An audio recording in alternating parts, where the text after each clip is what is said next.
이번 시간에는 상미분 방정식에서 경계치 문제에 대해서 살펴보도록 하겠습니다. 자, 경계치 문제를 보게 되면은 어, 있죠? 예.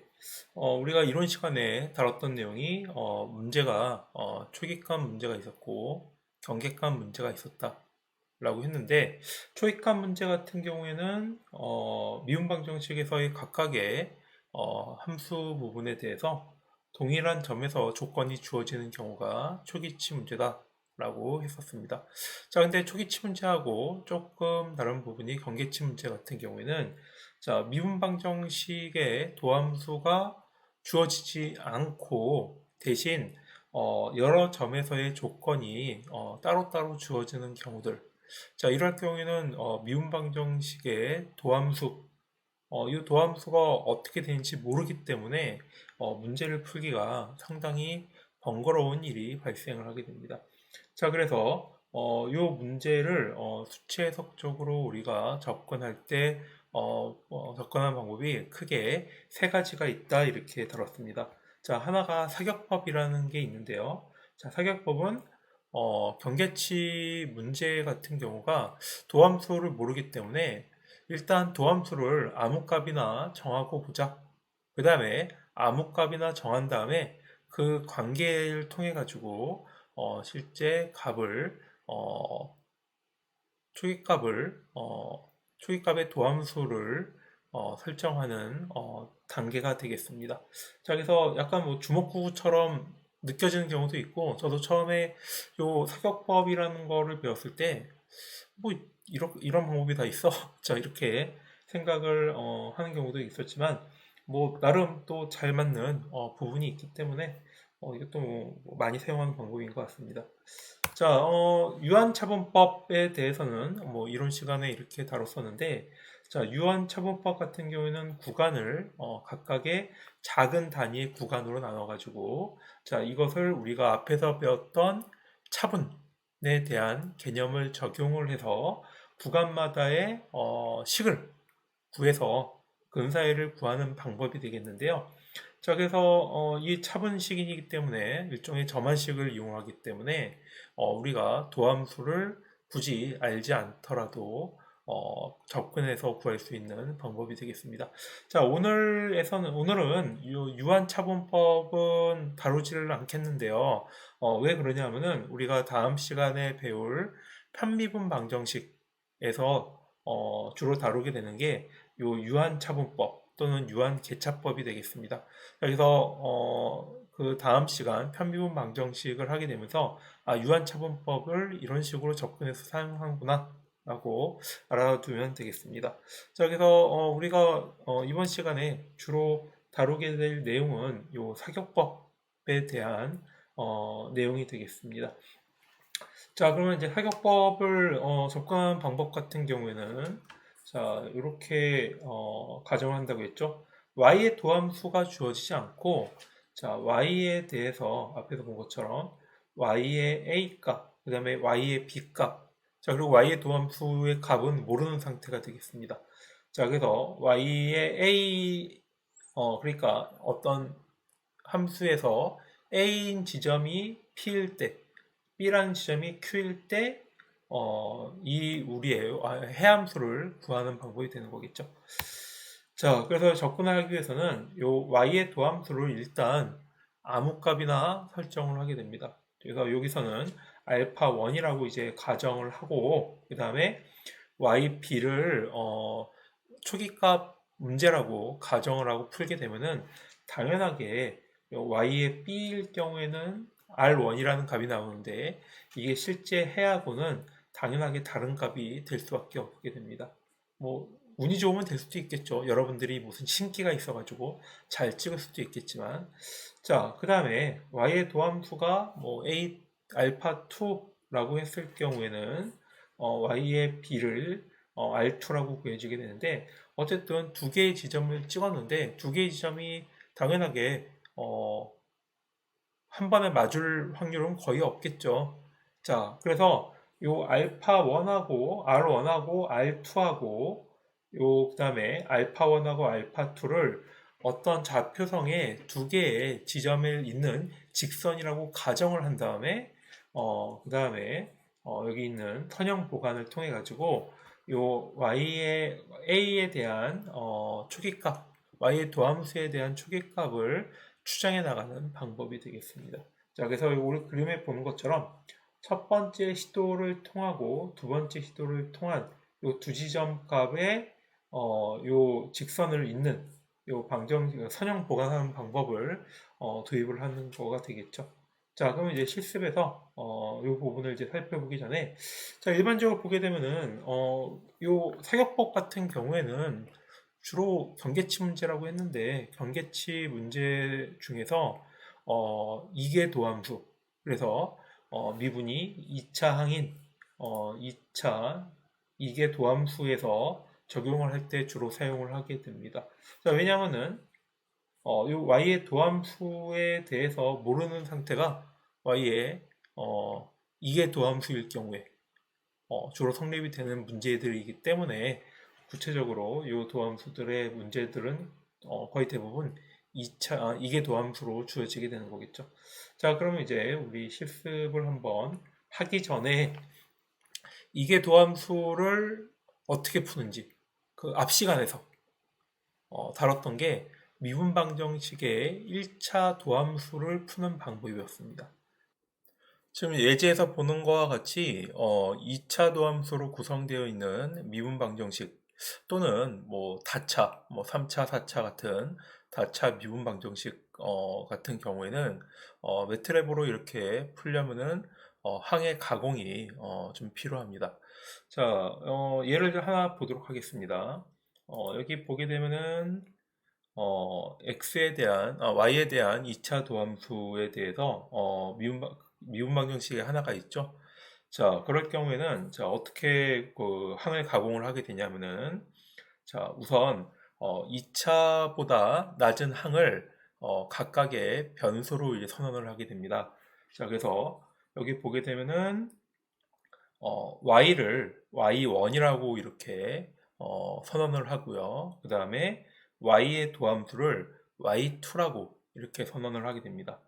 자, 이렇게 되게 되면은 y1하고 y2로 되어 있는 두 개의 변수가 생기게 되는 거죠. 자, 그러면은 요 다음에 밑에서 보는 것과 같이 자, dx의 dy1. 자, dx분의 dy1은 y1을 한번 미분하라는 얘기인 거죠. 자, y1은 y였기 때문에 결국은 y의 도함수가 됩니다. 자, 그래서 요 y1하고 y2로 되어 있는 어떤 함수를 이제 선언한다고 했을 경우에 y1을 미분한 거는 결국은 y2가 y를 미분한 거기 때문에 자, 요 관계가 성립을 하게 되는 거겠죠. 그래서 처음에 이제 쉽죠. 자, 그 다음에 두 번째를 가겠습니다. 자, y2 있죠. y2는 y를 미분한 겁니다. 자, 그러면은 자, 이것을 dx분의 dy2 그래서 y2로 이렇게 x로 한번 미분을 하겠다 라고 이렇게 표시를 하고요. 그 다음에 이걸 또 정리를 하게 되면은 이거는 y의 도함수는 y를 두 번 미분한 거니까 위에 있는 항을 이렇게 정리를 하게 되면은 다음과 같은 식이 세워지게 되는 거죠.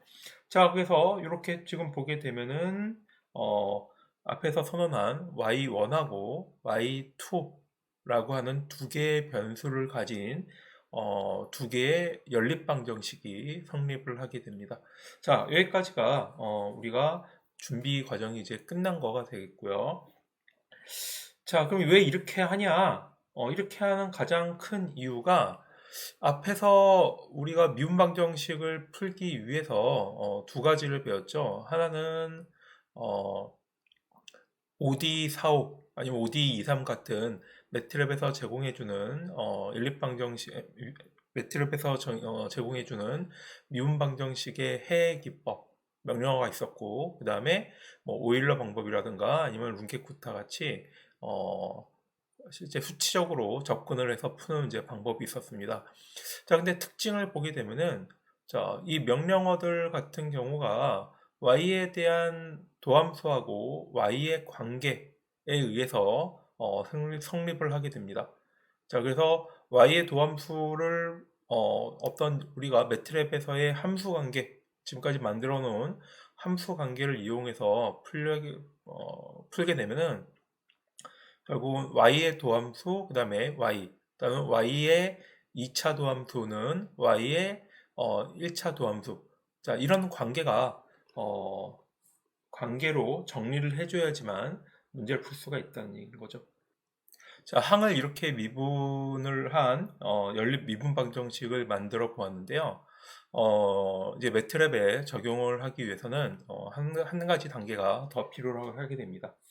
자, 여기 보게 되면은 y1하고 y2로 되어 있는 변수를 이렇게 선언을 했는데 이 변수를 배열의 형태로 바꿔주게 됩니다.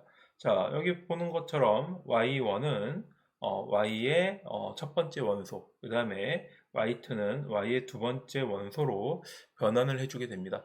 자, 이것을 이렇게 변환하는 이유는 다음에서 설명할 함수를 선언하는 부분에 대해서 우리가 쉽게 적용하기 위해서인데요. 자, 여기 두 가지 방법이 있습니다. 하나는 함수를 직접 이렇게 우리가 컴퓨터 창에서 에디터 창에서 함수를 이렇게 만드는 방법이 있겠고요. 또 한 가지는 우리가 계속 많이 했던 익명 함수를 이용을 해서 선언하는 방법이 있겠습니다. 자, 앞에서 우리가 익명 함수, 여기서 이제 익명 함수를 기준으로 이제 설명을 할 텐데요. 자, 익명 함수 같은 경우에는 우리가 함수를 선언을 할 때, 여기 여러분들 많이 봤던 패턴이죠. 자, 함수 이름, 그 다음에 at하고 여기에는 인수가 되겠고요. 자, 근데 여기 보게 되면은, 우리가 지금까지 봤던 거하고 조금 다르죠. 자, 대괄호가 있고요. 그 다음에 여기 세미콜론이 되어 있습니다. 자, 이걸 보고 여러분들이 떠오르는 게, 그러면은 익명함수 같은 경우에는 함수도 배열처럼 선언할 수가 있겠구나. 자, 그 다음에 함수도 여러 가지 함수를 하나의 함수에 넣을 수가 있겠구나. 자, 그래서 연립방정식 형태로 문제를 풀 때, 자, 이런 식으로 푸는 것도 상당히 좋은 방법이 되겠습니다. 자, 그래서 자, 여기서 앞에서 우리가 구했던 두 개의 연립방정식을 자, y2라고 되어 있는 거를 y의 두 번째 원소, 그 다음에 세미콜론이니까 줄을 바꾸는 거게 되겠죠. 자, 그 다음에 여기 y1을 그 다음에 y 가로하고 첫 번째 원소라고 선언을 한 다음에 여기다 이렇게 넣어주게 됩니다. 자, 이렇게 됐을 경우에는 함수가 선언된 결과가 다음과 같이 보이게 되는데요. 이 부분을 우리 한번 같이 해보도록 하겠습니다.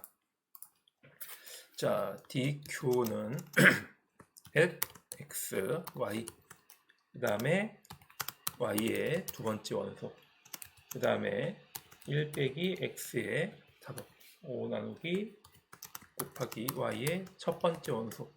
자, 이렇게 선언을 해줄 수가 있게 됩니다. 자, 그러면 여러분들이 조금 궁금하겠죠.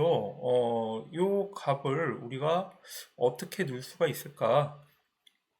자, 이 익명함수를 선언한 다음에 이 값을 우리가 그 인수에다가 값을 넣는 것을 한번 연습을 해보도록 하겠습니다. 자, 값을 여기다가 우리 아무거나 하나 넣어보도록 하죠. 자, 함수가 두 개가 이렇게 선언되어 있기 때문에 자, 이럴 경우에는 자, dq 1,2라는 값을 한번 엔터를 쳐보겠습니다. 이럴 경우에는 에러가 발생을 하게 됩니다. 자, 에러가 왜 발생을 하냐? 여기를 보게 되면은 y 에러가 out of bound 1. 이게 차원이 맞지가 않는다. 자, 익명 함수를 배열로 선언을 했고, 그 다음에 크기가 1 곱하기 2인 행렬이 선언이 된 거기 때문에 이 경우는 우리가 요 값을 넣어줄 때 이런 식으로 넣어줘야 됩니다. 1, 예를 들어서 1, 2. 자, x 같은 경우에는 지금 x 값이 그대로 나와 있는 거죠. 근데 y는 지금 배열의 원소가 1, 2 이렇게 받도록 되어 있습니다. 그러면 넣어줄 때도 1, 2로 구성되어 있는 두 개의 벡터를 넣어줘야 되는 거겠죠. 자, 이럴 경우에는 답이 이렇게 나오게 됩니다.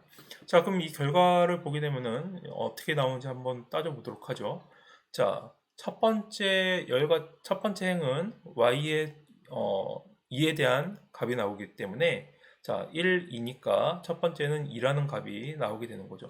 우리가 1, 2였으니까 여기에서 이 두 번째 2라는 값이 출력이 되는 거겠죠. 자, 다음에 이거 해보도록 하죠. 1 빼기 x 나누기 5인데 x가 앞에서 우리가 1이라고 줬고 그 다음에 곱하기 y1이 여기서는 1, 2였으니까 1이었죠.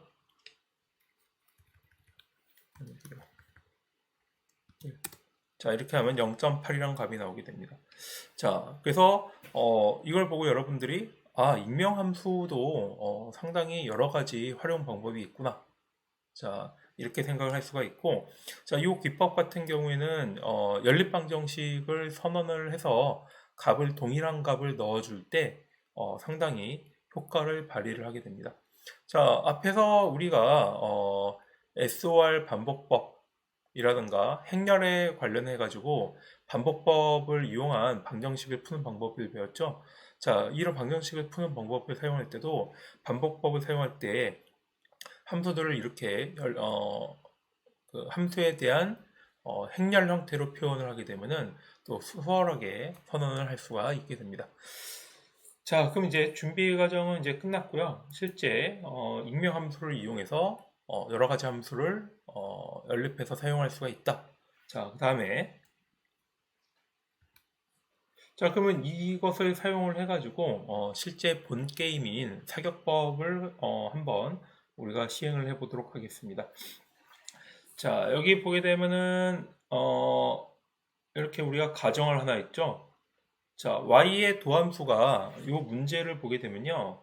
어쨌든 y의 도함수에 대해서는 경계 조건이 성립하지 않습니다. 자, x에다가 1을 넣었을 때는 2가 되고 그 다음에 x에다가 3을 넣었을 때는 마이너스 1인데 자, 여기 보게 되면은 이 초기값이 주어지게 됐지만 경계 y의 도함수에 대한 초기값은 주어지지가 않았죠.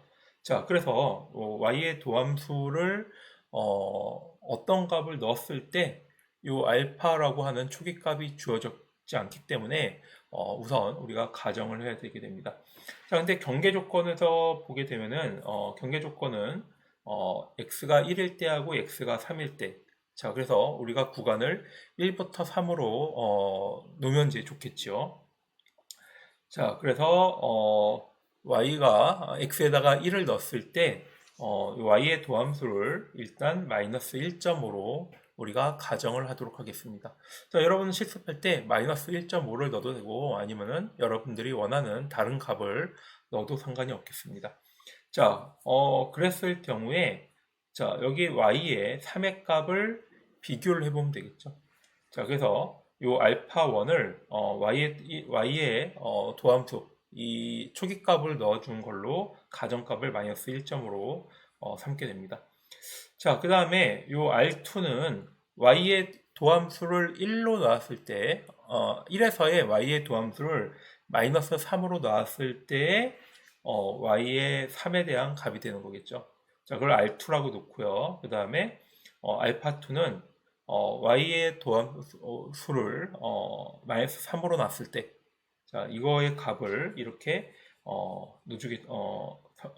설정을 하게 되겠습니다.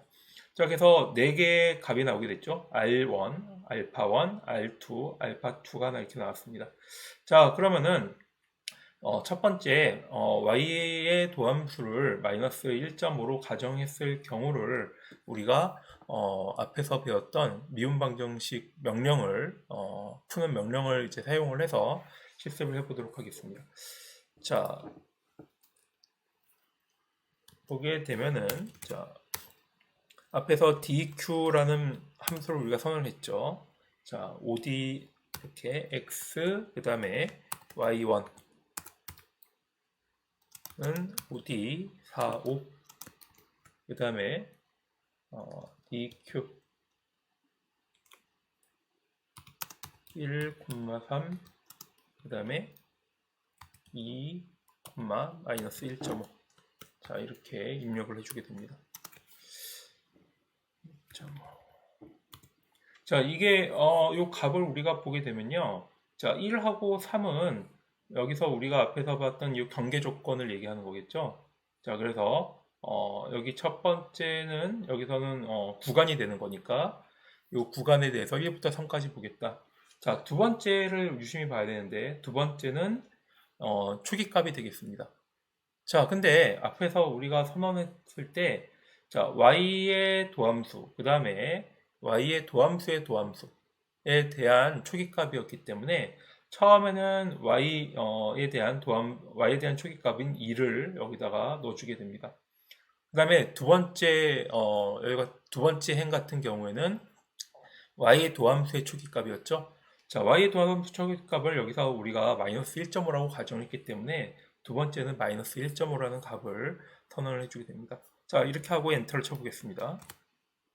자, 그럼 결과가 이렇게 나오게 되죠. 자, 그래서 x가 1일 때, 그 다음에 x가 3일 때, 이 값에 대해서 이런 식으로 추정되어 있는 값들을 보여주게 됩니다. 자, 그래서 x가 1일 때 여기 첫 번째 열 같은 경우에는 어, 그렇죠? 첫 번째 열은 y의 도함수를 의미를 하게 되는 거고 y 값을 의미하게 되는 거고 그 다음에 두 번째가 y의 도함수를 의미를 하게 되는 거겠죠. 그래서 여기를 보게 되면요. 이것을 우리가 이 부분 이 꼴을 빼고 자 요것만 봤을 경우에는 그래프가 출력이 된다고 했었죠. 자 그래프로 한번 보도록 하겠습니다. 자 그러면은 그래프가 쭉 하고 나오게 되죠. 예제하고 뭔가 좀 다르죠? 이건 뭔가 제가 함수 선언을 좀 잘못한 것 같은데요. 잠깐 보도록 하겠습니다. 자, 뭐가 잘못됐죠? 아, 여기에 y1을 더해주는 걸 빼먹었네요. 자, 여러분 저하고 똑같이 치면 여러분도 똑같은 낭패를 받게 되겠죠. 플러스 x를 빼먹었네요. 자, 이렇게 선언을 하고 콤마가 왜 있어?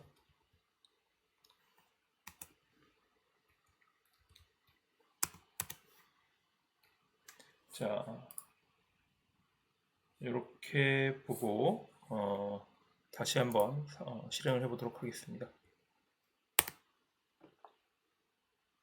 자, 여기서는 지금 같게 나오죠.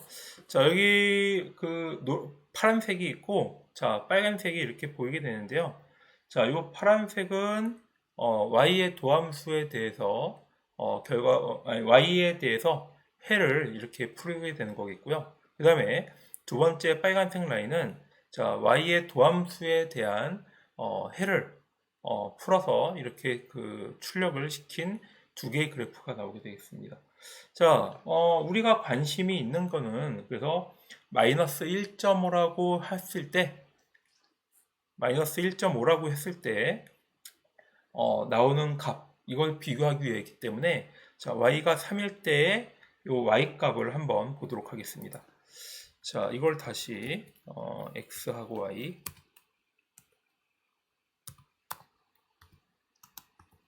x1이라고 했죠? i1이라고 놓고 봤을 경우에 자 x 구간이 1부터 3까지일 때 봤을 때 자 y1의 최종값은 자 2에서 시작을 해가지고 4.7876으로 끝나는 것을 확인을 할 수가 있겠습니다. 자 앞에서 보게 되면은 경계값의 조건이 y가 3일 때 마이너스 1이었기 때문에 자 여기서 보게 되면은 도함수를 마이너스 1점으로 놨을 경우에는 지금 값이 이하고는 많이 떨어져 있는 걸 확인할 수가 있죠. 자, 근데 이걸 버리지 말고 이 값을 우리가 기억을 하고 있도록 하겠습니다. 자, 아니면은 이런 식으로 사용할 수도 있겠죠. 자, y1의 마지막 값, 그 다음에 첫 번째, 자, 이렇게 했을 경우에는 자, 4.7876 값을 이렇게 간단하게 우리가 저장을 할 수가 있겠습니다. 자, 그 다음에 두 번째, 자, y의 도함수를 마이너스 3이라고 가정했을 경우, 자, 이때 값을 한번 보도록 하겠습니다. 자, 일때는 여기에다가 마이너스 3이라고 넣어주면 되겠죠. 엔터를 치게 되면은 자, 이럴 경우 이것도 그래프 한번 봐보도록 할까요? 자, 이럴 경우에는 이 두 가지 형태의 그래프가 나오게 됩니다. 자, 이 파란색이 아까 우리가 y라고 했었죠? 자, 그래서 자, 2에서 시작을 해가지고 쭉쭉쭉쭉쭉 떨어져가지고 이렇게 풀어져가지고 최종값은 3.3하고 3에서는 0하고 1 사이의 값이 나오게 됩니다. 자, 그럼 0.5 정도가 나오게 되는 거겠죠? 자, 이것도 경계 조건이 마이너스 1이었기 때문에 이거는 값이 해당이 되지 않는 상황이 되겠습니다. 자, 어쨌든 자, 이 두 가지 값을 나오게 되는데요. 이 두 가지 값을 여기서 4.53359999 요 부분도 우리가 재료로서 활용을 하게 됩니다.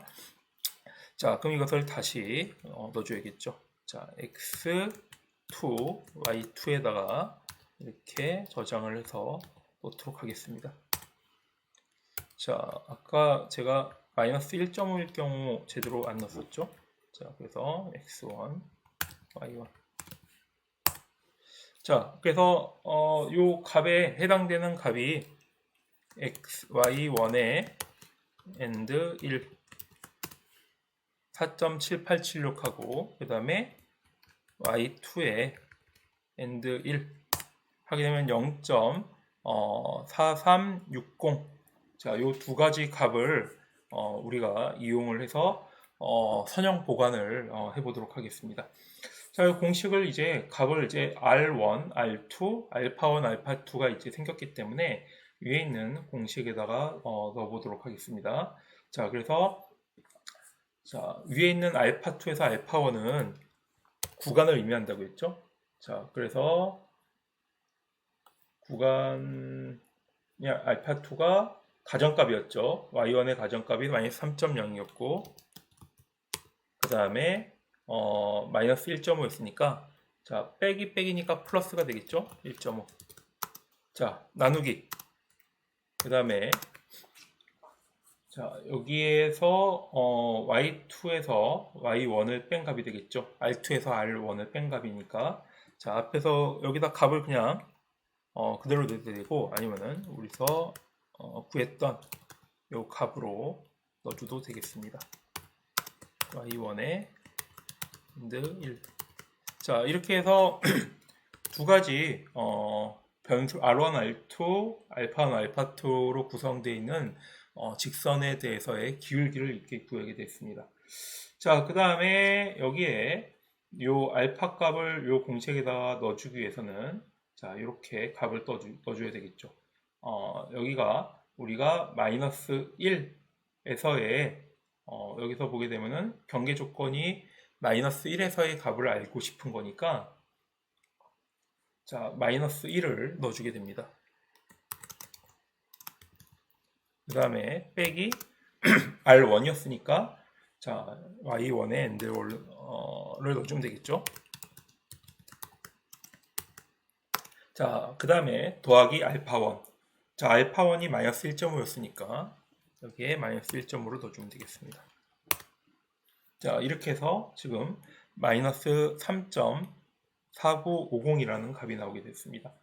자, 그러면은 이 사격법을 통해 가지고 선형 보관한 우리가 추정한 y 도함수의 값을 구하게 되는데요. 그럼 이게 실제적으로 경계값 조건에 맞는지 한번 넣어서 확인을 해보도록 하죠.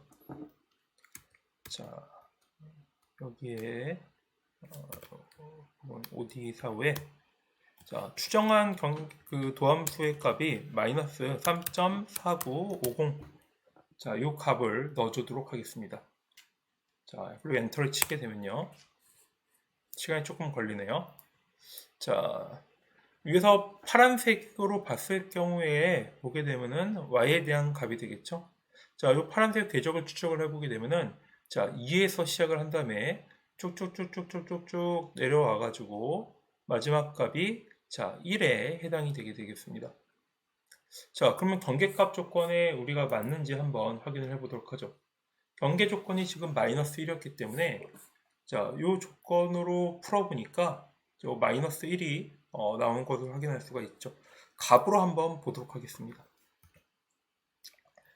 값을 우리가 뭐라고 할까? 이름을 뭘로 할까요? 자, 이번에 xy로 놓죠. 대문자.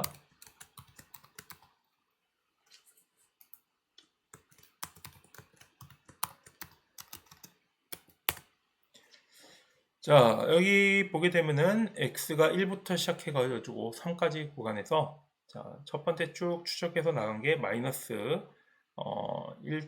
1.0004이 자, 요 값이 이렇게 나오게 됐습니다. 자, 그렇게 돼서 지금 보게 되면 상당히 근접하게 오차가 지금 마이너스 1로 정확하게 떨어지지 않지만 지금 상당히 근접한 값으로 지금 도달한 걸 확인할 수가 있는 거겠죠. 자, 오차가 얼마 정도인지 한번 보도록 할까요? 자, y의 and 1 빼기 경계값 조건이 1이었으니까 1을 빼도록 하겠습니다. 자, 이럴 경우에는 마이너스 4에 10의 마이너스 5승 정도 오차를 보이는 것을 확인할 수가 있습니다. 자, 그래서 이걸 통해 가지고 이 사격법을 통해 가지고 우리가 이 경계값에 대한 y의 도함수의 값을 확인해 볼 수가 있게 되는 거겠죠. 자, 여기까지가 우리가 실습 내용이 되겠고요. 네. 사격법 같은 경우에는 좀 제가 처음에 사격법 접했을 경우에는 뭐 이런 방법이 다 있어 라고 생각을 했지만 상당히 효율적인 게 한 2번 정도 아니면은 한 3번 정도만 이렇게 명령어 이렇게 치고 엔터를 쳐주게 되면은 자, y의 도함수의 값을 손쉽게 구할 수가 있는 방법이 되겠고요. 자, 근데 이 사격법이 만능은 아닙니다. 왜 만능이 아니냐면은 이 두 개의 값 관계가 선형 보관으로 이루어지지 않을 수도 있기 때문인 거죠. 자, 그럴 경우에 사격법이 적용이 되지 않는데, 자, 이 부분 같은 경우에는 우리 수업 과정에서는 다루지 않고, 좀 더 발전되어 있는 수업 과정에서 다루는 내용이 되겠습니다. 그래서 우리 학부 과정에서는 이거보다 더 깊게 들어가지는 않고요. 자, 그러면은 여러분들 실습하냐고 수고 많았고요. 또 다음 시간에 보도록 하겠습니다.